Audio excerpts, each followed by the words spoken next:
നിങ്ങളുടെ ബൈക്കിനെ മെല്ലെ മെല്ലെ നശിപ്പിക്കുന്ന 5 കാര്യങ്ങൾ.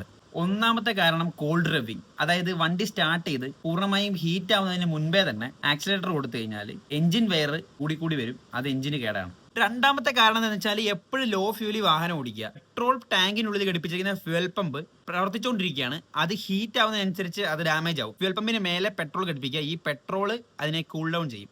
മൂന്നാമത്തതാണ് ചെയിൻ മെയിൻ്റനൻസ്. പ്രോപ്പറായിട്ട് ചെയിൻ ക്ലീൻ ചെയ്യുകയും ലൂബ് ചെയ്യുകയും ചെയ്തില്ലെങ്കിൽ ചെയിനിന്റെ ഭാരം കൂടുകയും ചെയ്യും. അതേപോലെ തന്നെ അതിൽ ഫ്രിക്ഷൻ കൂടും. ചെയിൻ സ്പ്രോക്കറ്റ്, അതായത് വണ്ടിയുടെ ഫ്രണ്ടിലും ബാക്കിലും ഉള്ള സ്പ്രോക്കറ്റിന് തേയ്മാനം വരും.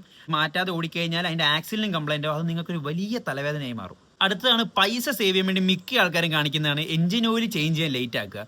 എഞ്ചിൻ ഓയിൽ ചേഞ്ച് ചെയ്യാൻ ലേറ്റ് ആയി കഴിഞ്ഞാൽ വാഹനത്തിന്റെ ഉള്ളിൽ ഫ്രിക്ഷൻ കൂടും. പിസ്റ്റൺ പിടിക്കുന്ന പോലത്തെ വലിയ വലിയ പ്രശ്നത്തിലേക്ക് കാരണമാവും. അത് നിങ്ങൾ ഷർട്ട് വരെ കീറിക്കളയും. ഫൈനൽ ആൻഡ് അഞ്ചാമത്തെ കാര്യം എന്ന് വെച്ചാൽ ക്ലച്ച് എപ്പോഴും താങ്ങി വണ്ടി ഓടിക്കും. ഉടനെ തന്നെ നിങ്ങളുടെ ക്ലച്ച് വെയറായി പോകും. അത് പെട്ടെന്ന് തന്നെ ചേഞ്ച് ചെയ്യേണ്ട ഒരു അവസ്ഥയും വരും. നിങ്ങളുടെ വണ്ടിയുടെ റൈഡിംഗ് ഫീലിനെ മൊത്തത്തിൽ ബാധിക്കും. പോക്കറ്റും കാലിയാവും. ഒരു വാഹനങ്ങൾക്കും ഈ പറഞ്ഞ പ്രശ്നങ്ങൾ പെട്ടെന്ന് വരില്ല. അത് നിങ്ങളുടെ റൈഡിംഗ് ഹാബിറ്റിനെ സംബന്ധിച്ചാണ്. നമുക്ക് ഷുഗർ ഒക്കെ വരുന്ന പോലെ. നിങ്ങൾ ഇതൊക്കെ ശ്രദ്ധിച്ച് വാഹനം ഓടിക്കുന്ന ഒരാളാണെങ്കിൽ കമന്റ്സിൽ പറ.